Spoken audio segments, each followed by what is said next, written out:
Hey, Justin here from Aventon Bikes. Joining me today is Lewis, one of our master e-bike technicians, and today we're going to show you how to build the new Aventon Pace 500 e-bike. Let's get started.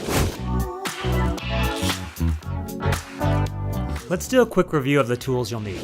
Side cutters or clippers, a set of metric hex or Allen keys, a 15mm pedal wrench, an 18mm box or combination wrench, grease, and a pump. A work stand is very helpful, but not required. To assemble your e-bike, you should be familiar with bicycles and comfortable using common hand tools. Watch this video to understand what's involved. If you aren't comfortable with the steps shown, you can use a local bike shop or a mobile repair and assembly service like Velofix or Beeline to assemble the bike for you. Lift the bike out of the shipping container and set it down.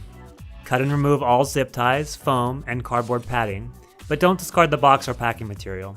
We know you're going to love your new bike, but you'll need them in the rare event of a return.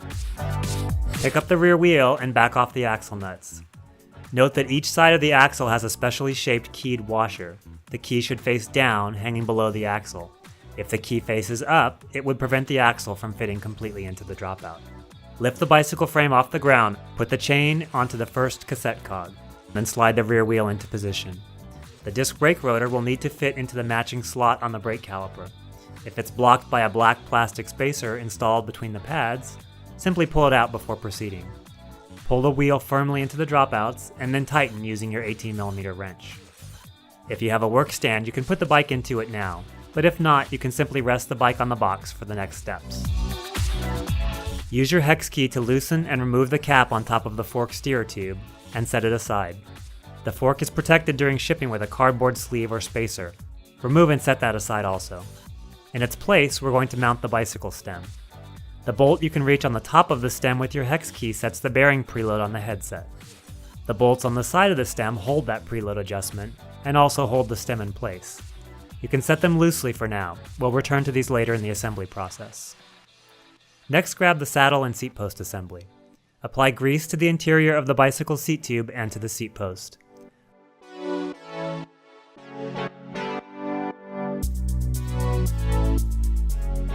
Open the quick release lever, then slide the seat post into position at your desired height, making note of the minimum insertion mark. Close the quick release lever. Now let's open up the accessory boxes. Inside you'll find a quick release skewer, pedals, 2 rubber boots for the rear axle, spare cable clips, the wall charger, a water bottle that you can optionally mount on your handlebar, and reflectors. We've also included a spare derailleur hanger in case your bike needs service in the future. Go ahead and remove the adjustable nut and 1 spring from the skewer. Pass the skewer through the hollow axle on the front wheel from the side with the disc brake rotor, then reinstall the spring and adjustable nut on the other side.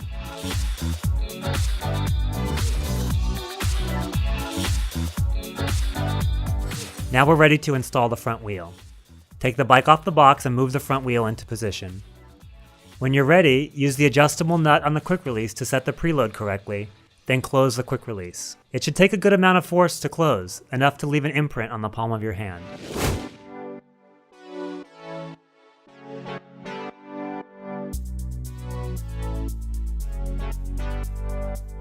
If you have any questions about the safe operation of a quick release skewer, please ask for guidance before riding. You can put the kickstand down now and use it to balance the bike while you complete the remainder of the assembly.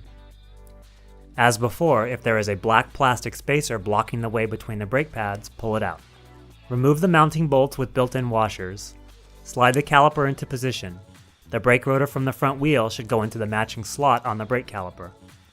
Tighten the 2 hex bolts to fix it in place. Now it's time to mount up the rear derailleur. Both the derailleur cable and chain have already been installed for you, so all we need to do is bolt the rear derailleur to the derailleur hanger using your hex key. Route the derailleur cable on the outside of the frame. Make sure the Phillips screw shown here rests against the tab on the back of the derailleur hanger. Grab the axle cover from the accessory box. Pass it over the cable that hangs from the rear wheel and push it up against the axle nut until it stops. Align the pins on the motor cable and firmly push the 2 pieces together. There is a small clip on the frame that holds the motor cable in place. Clip the motor cable into it as shown and use your hex key to fix it in place.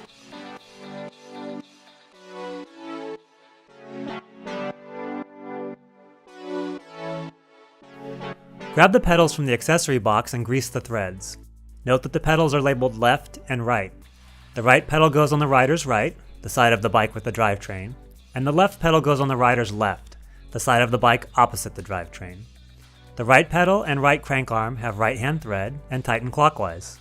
The left-hand pedal and left crank arm have left-hand thread. They tighten counterclockwise, which is the opposite of most other threaded interfaces.